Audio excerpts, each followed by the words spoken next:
left Las Vegas. We had a really nice lunch at Laughlin, and now crossing this bridge over Colorado River. And now we are in Arizona heading to Oatman.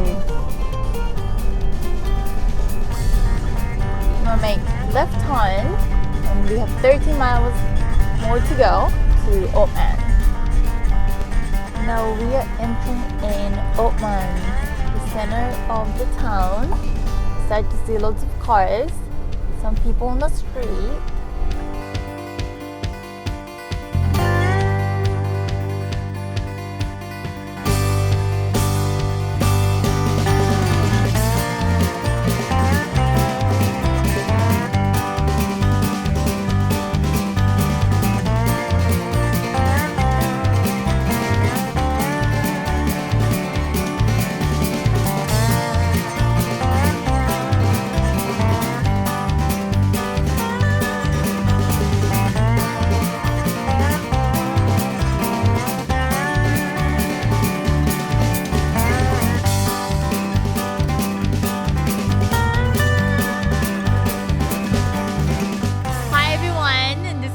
From the past. We are at the Oatman, Arizona, a little bit away from Las Vegas, but not so much to the California. Now you're looking at all this Western theme going on in here, and it is not just the theme, it is the actual historical town that was made in long time ago. Here, we're gonna share some history about this town. So when was this town built? This town was originally built in 1901, or became on a map in 1901. The gold that was found that started Oatman was found in 1899, and it had been found 4 years earlier by a guy named John Whiteley, but he ended up in a gunfight over the gold and died. So it wasn't officially found until 1899. But in 1899, a guy by the name of Jose Jerez found it, and he stuck a claim on it with Henry Loving from Kingman, and they came out and worked it. And they worked it for about 6 months, realized they didn't have the money or the manpower to get it up into operation. So once that happened, they turned around and sold the whole thing to United States Steel for, in today's money, about $1.5 million. Henry Loving went on to be a very prosperous businessman and died a very wealthy man. Jose took all his money, went to San Diego, and spent it all on whiskey, women, and having a good time. But once the United States Steel had it, everybody in the country knew there was gold here, and that's when the boom of Oatman actually started. The town itself didn't officially hit the map until 1901, when they consolidated 5 small post offices down into one. They put the one post office here in this canyon, and they called it the town of Blue Ridge, or it was called the Blue Ridge Mining Camp. It's not actually a town. It's not incorporated. There's no city government boundaries or anything like that. It's simply a community built around gold mining. And so they put it, the first one in 1901, and originally this was called the town of Blue Ridge. It was called Blue Ridge because the post office number 1 sit on the Blue Ridge Mining Company's property. But the other reason is because the mountains behind us in the evening at a distance have a murky blue tint to them. So for many years, until they just incorporated all of it as the Black Mountains, this stretch of mountains was known as the Blue Ridge Mountains. And then in 1908, a book got circulated through the town written by a girl named Olive Oatman. And when that book got circulated through the town, all the miners read it, thought she's a good-looking woman, and went through a really rough ordeal. So they all took a vote and voted to change the name of the town from Blue Ridge to Oatman, and it's been Oatman, Arizona ever since. And then the Olive Oatman story was a simple one. She was coming across country in 1851 with her family of 9. When some around Gila Bend, they got separated from the wagon train they were running with, and shortly after that, they were attacked by the Yavapai Indians. Out of a family of 9, everyone was killed except for a young son named Lorenzo. He was left for dead but survived the attack. Mary Ann Oatman and Olive Ann Oatman were taken captive by the Yavapai Indians. Now, they would spend a year with the Yavapais, and then they were traded to the Mojave Indians down on the Colorado River. They would spend 4 years with the Mojave Indians. 3 years into that, Mary Ann died of starvation. But it wasn't because the Indians were being cruel to her. It was simply because there were extreme droughts going on in this part of the country between 1849 and 1856. So severe that there are many diaries and several history books that comment on the fact that the Colorado River running through Arizona during that time frame was so low most of the time you could step from one side to the other and never get wet. So they were having a hard time growing food. Now, Olive remained with the Indians for another year, and then a Spanish trader realized that there was a white girl with the Indians. He came up and grabbed some folks from Yuma, brought them up. They bartered with the Indians and got her out of captivity. And once she was released, her and her brother got with a co-author, and they co-wrote a book called Captivity of the Oatman Girls, and that was the book that would get circulated through the town and change the name of the town from Blue Ridge to Oatman in 1908. But there was another massacre of a family of 7 not too far, only 2 miles from here. The Oatman massacre actually happened 150 miles from here, down near Gila Bend. There's actually a concrete marker where the attack took place, and the Oatmans are buried not too far away. In fact, Oatman is not the only town in Arizona named after Olive Oatman. There's also another town down near Yarnell called the town of Olive, and it too was named after Olive Oatman. But in 1858, there was a wagon train coming along Beals Trail, which eventually in 1926 would become Route 66. And when they were coming across in 1858, they got to the top of Sit Creek Pass, and then they were really tired and wore out because they just come up a 2,500-foot grade in less than 2 miles. So they decided to leave their families and wagons at the top of the pass and head on to the Colorado River with their livestock. Well, when they got to the river, they immediately ran into the Mojave Indians, and at first, the Mojaveans were being rather friendly because they've had an on-again, off-again relationship with European settlers. And this time, they were actually being fairly peaceful and quiet. But the longer they stayed on the river, the more hostile the Indians got. Till 2 weeks into their stay, they ended up in a fight with the Mojave Indians. When the fight was over, the only man at the river that had been killed was a man by the name of Alpha Brown. But he was an important man because he was their guide and the only guy with a wagon train that knew how to get across the Mojave Desert. So once they didn't have anybody who knew how to find water going across the desert, they didn't want to risk it because they were a large wagon train of about 24 to 28 wagons. So when they didn't want to have to risk that, so they decided to just turn around and go right back to Santa Fe. Well, 3 days before this fight occurred, there was a man by the name of John Bentner who had a family of 7 sitting up on the top of Sit Creek Pass, which is about 5 miles this way on by road. When he got to when he realized that trouble was coming, he decided his family would be safer at the river than the pass because there were more men and weapons at the river. So he headed up, grabbed his family of 7 off the top of the pass, and headed them down the side of the mountain. And that was the last they were ever seen. They were never seen or heard from again. And 2 days after this fight, 2 men were sent up to see if they could figure out what had happened to the Bentners. They found one of the young girls that had been killed in the wagon that had been torn apart. But they never found the rest of the bodies nor any sign of the Bentners ever again, and they were never seen or heard from ever. Well, the reason some of us would say this town ought to be Bentners because the Oatman massacre happened 150 miles from here. The Bentner massacre happened 2 miles from here down on Silver Creek Wash. So we figured it ought to be, most people think it ought to be Bentner since the massacre was so close. But it was just a squeaky wheel gets the grease. Her book got circulated through the town. The other book never actually got circulated through the town, so nobody realized that there was a massacre far closer than the Oatmans that happened up here as well. But the Bentner massacre was the reason for the building of Fort Mojave down on the Colorado River. Fort Mojave was built in 1859 after the Bentner massacre happened in order to protect settlers coming along Beals Trail. It would be open until 1861, and it was shut down during our Civil War and then reopened in 1865 after the war was over. And it remained open then until about 1890 when it was shut down for good because they no longer needed it. And by that time, the town of Fort Mojave had grown up around it. And then the only other town down there at that time frame was a town called Hardyville, which sat right where Bullhead City sits today, and it was a steamboat stop for boats coming up and down the Colorado River during the rainy season. All right, then we're gonna be back. So Big Mike, I heard that we can do some of the gold mining in here, and if I try to do that today, is there any possibilities for me to find something? There is very, very fine gold in these mountains. And every time we have a rainstorm, you can go over and you can grab a pan and you can find the dirt going along the road and you can pan it out and you will find gold in it. But it's very light, very small. It's not, and nothing that's going to make you any money. These mountains out here have very, very fine stuff. If you know how to leach, which is a way of using chemicals to get the gold out, you can still make money out here even if you're not a big operation. But any big operations, they have to they have to go down, mine it out of the ground, crush it down, and then leach it out to get it out. There are places within 60 miles of here to go do that kind of thing. But right here in town, I always tell people, first place, if you use a metal detector out here, there's so much junk from the old mining days out here, you're gonna waste your time. If you go out and try and pan, you'll find stuff, but you're not gonna find enough to make it. If you're just doing it for the fun of it, you'll find stuff. If you're trying to make a living off it or make money out of it, forget it. It's not on a small-time scale. It's not going to work.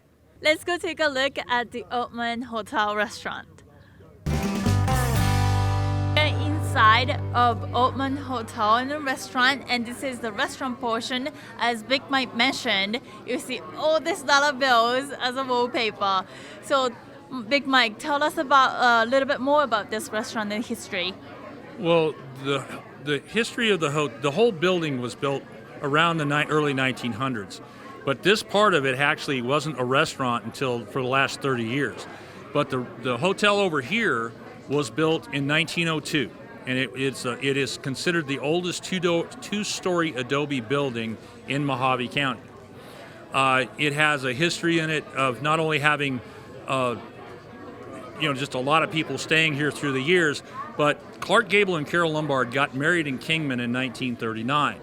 Well, they had to come through Oatman to get to Kingman, and they had to come back through Oatman to get through Kingman. Well, when they got to Kingman, they got married, and shortly after they got married, somebody recognized them and realized they were there and that they'd gotten married. So the whole town filled up with paparazzis and people trying to get a glimpse of Clark Gable and Carol Lumbar.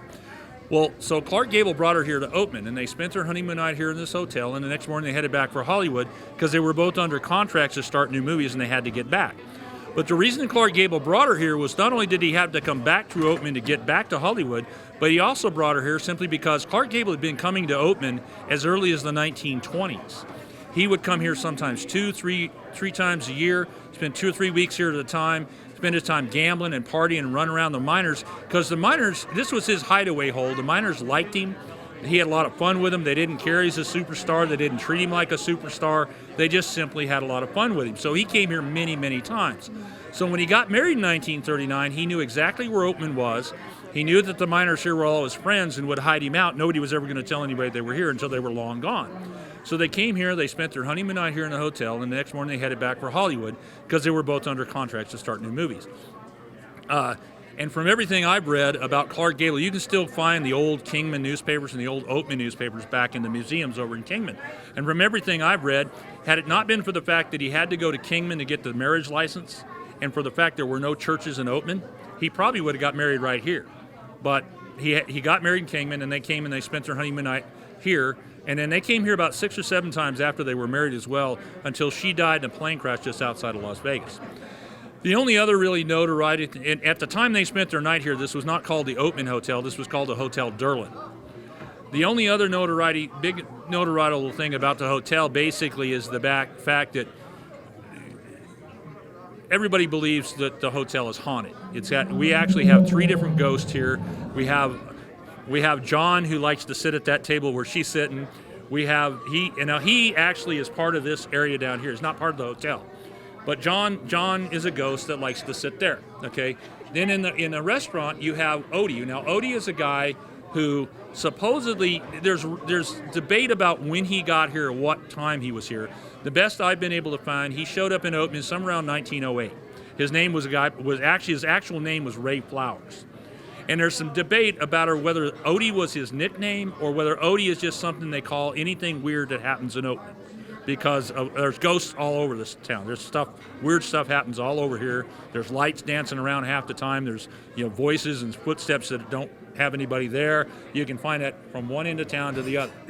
But in the hotel, there is one guy who his name is Ray Flowers, and the 4 people I know that have actually seen him standing right next to him, he says the same thing to all 4 of them, and that is, until they bury me proper, I will continue to haunt the Oatman Hotel. Now, the best we know was the best I know is he came to town in about 1908. He worked to get his family over from Ireland. He got them on a ship, and they were headed this way.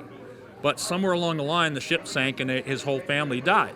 Well, time frame is it's very possible that they were on the Titanic. But in any case, we know that he died, and about 2 years after they died, he got really drunk one night, he was upstairs in the hotel. He walked out a back plank that walks out the back side. He was drunk enough, he fell off and broke his neck, and he killed him. Well, he was out there for 3 days before anybody realized he was even there. When they did find him, you're talking about a 1900s mining town. They didn't really, especially if you didn't have a lot of money or weren't really popular, they didn't really bury him proper. They just kind of stuck him in a hole out there and covered him up. He ain't too happy with it. And from then on, every time they see him, they say, until they bury me proper, I'll continue to haunt the Oatman Hotel. And there's probably a lot of us in town nowadays would do him a favor and go bury him right, except we don't have no idea where he is. Nobody really knows where he got buried. And the other ghost that hangs around in the hotel, she actually stays upstairs. And for a lot of years, they were actually still renting rooms. Now, they don't do that anymore. But for a lot of years, they still rented rooms, and I spent a lot of time up there because I knew the original owner. And you would be sitting up there at night, and you could hear what sounded like a rocking chair rocking back and forth. Well, when you go look in the room where the sound was coming from, not only was there no rocking chair there, but there was nobody else there either. But we tend to believe that is a woman named Sarah, and Sarah came to town in the 1920s. She was here for a long time with her boyfriend or lover or whatever. We don't know for sure. And he left, and telling her, the last thing he told her when he left is, "Don't leave town. I'll be back for you. Just wait here for me and I'll be back." Something happened to him on the road. He never came back. So she eventually became one of the school teachers at the Oatman schoolhouse. And then once that happened, she was here until she died in the room up here in the corner. And to this day, everybody thinks she's still up there waiting for her husband or boyfriend or whatever he was to come back and pick her up. So I have goosebumps head to toe. well, believe me, you can ask any waitress. They're here. They show themselves every once in a while. They are here. Before I freeze up, I think I'm gonna go. Thank you so much, Big Mike. You're welcome. So Big Mike, I came from that side, and I guess going towards that way. Where should I stop by next? Well, you have the Oatman Hotel, and if you've never been in there, it's covered with dollar bills. And that is a mining tradition that started in the 1800s all over the western United States. What it started was when the miners started getting paid with paper money rather than gold dust and coin, miners realized that paper money wasn't going to make it underground. It'd get torn up and destroyed before they could use it. So what they would do is they would go into their favorite bar, stick a dollar bill up behind the bartender with their name on it. Then the bartender would keep track of how much they had to drink until they got paid again. Once they got paid, they'd bring the tab back up and the dollar bill would just stay there on the wall. Now, it wasn't there because they didn't trust the miners or didn't believe that the miners weren't trustworthy. It was there because mining was such a dangerous job that it was really easy to lose 5, 10, 15 men all in one day. In fact, there's a mine outside Ely, Nevada, lost 500 men all in one afternoon. So it's a very dangerous job. So the bartender was not willing to give an open credit because he was worried about him dying underground, and then he didn't get paid off. So they required the dollar bill so that the miner could have his drink or two after he got off work, but the bartender didn't go broke should something happen to him underground. And that's what the dollar bills are really about. Now here it took on, when you go in there, you'll see it's all like wallpaper, and that's basically because in the late 1970s, Oatman literally became a literal ghost town from 1951 to 1980. And when people started traveling back to it in the 80s, they saw the dollar bills behind the bar. Then they thought it was a cool idea to stick their own name in a wall, and it took on a life of its own, and it's been going on ever since. So now it looks like wallpaper in there. There's the hotel. There's usually music every day in the hotel. In fact, I'm the guy that plays the music, so there's music in the hotel every day. If you go out this way, as you get around the corner up here, you'll find the Gold Road mine up there. There's no real town there anymore because that town was actually owned by the mine. And so when the mining stopped in 1942, in 1940, I think it was either 43 or 44, Arizona put a tax on every building that had a roof on it. Well, because all the buildings up there were owned by the mine, they didn't want to pay the tax on it, so they tore the town down. They literally came in there and tore the whole thing down. But you can still find the foundations and everything to it. As you keep on going up over the top, you follow this road all the way up, you'll get to the top of Sitcrease Pass. When you get to the top of the pass, you can look that way and see California. You can actually look south and see Mexico if you know what you're looking at. You can see all the way around you in hundreds of miles in any direction all the way around you. When you go down off the top of the pass, if you go down 0.7 of a mile, and I think it's the third curve down there, if you stop in that hole and then turn around and look back, you will see a set of stairs going up the side of the mountain. Those stairs take you to a catch basin, and that catch basin was built around a natural running spring in 1857. It was built by Lieutenant Colonel Beale because that was their water sources. They were coming along Beale's trail. and then in 1926 it went from being Beals Trail from 1858 to 1926 it was Beals Trail. Then in 1926 it became Route 66, and so that was where they watered their horses. That was where they watered their radiators until 1951 when they didn't need it anymore. But it was that catch basin around that spring was built in 1857 by Lieutenant Colonel Beal. So, and there's a spring up there. It's about 20 steps up. When you get to the top, you'll see the pool of water. It holds, I think, 50, 60 gallons worth of water up there.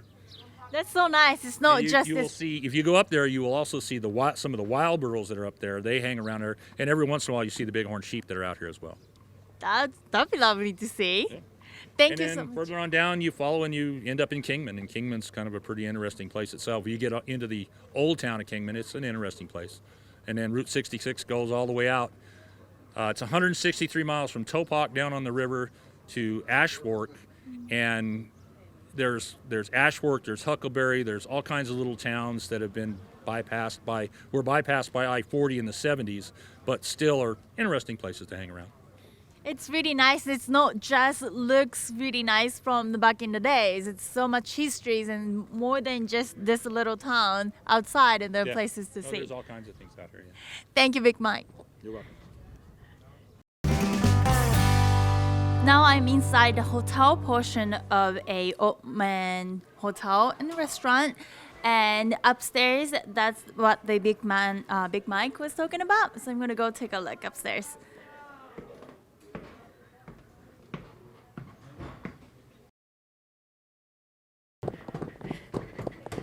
I went upstairs and there's a room.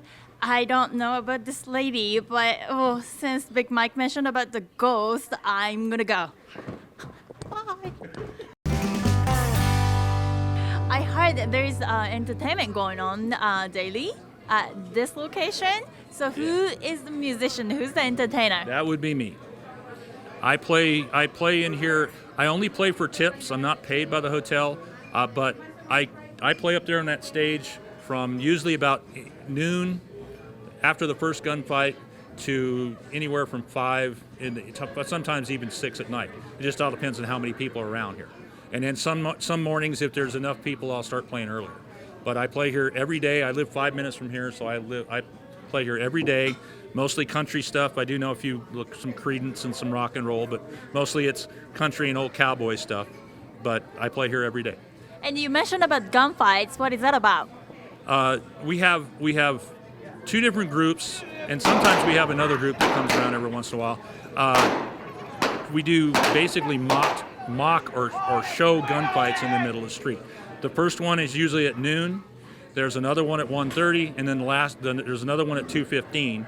And then there's another group that and that's me actually, whenever I get somebody else I can shoot at, we go up in the lot down here and we will do them either before the gunfights or after the gunfights, or we just kind of mess around and do them whenever we want. All the gunfights up here are basically done for charity. The gunfighters don't get paid for it. What they do is they'll take your tips afterwards, and a lot of that tips goes to charity. There was one organization that gives to the Shriners. There's another organization that gives to the Wounded Warriors and other things. So it just all depends on who's doing the shows as to where those tips go. But it's all just for fun and having fun and charity and things like that. That's really nice. Guess what? So downstairs of a Gable Lumbar honeymoon suite, this is Sweet Sally's ice cream. So I'm gonna have a scoop right here.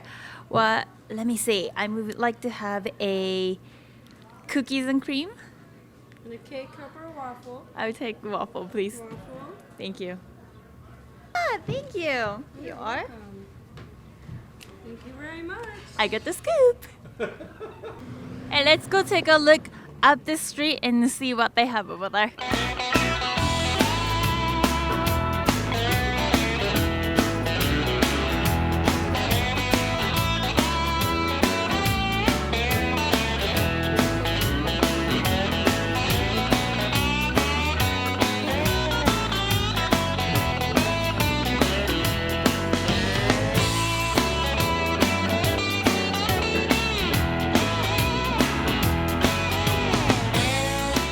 Now I'm up the hill. I'm gonna go check out Outlaw Will's.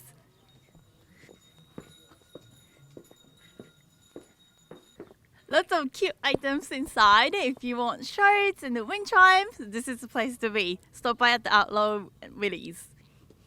We spent a beautiful afternoon at the little town called Oatman in Arizona. The Big Mike told us so much about this history in this town.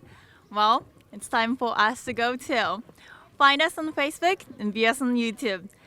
It was a blast from the past. See you next time.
Here I am standing on historical Route 66. This road used to connect LA all the way to Chicago.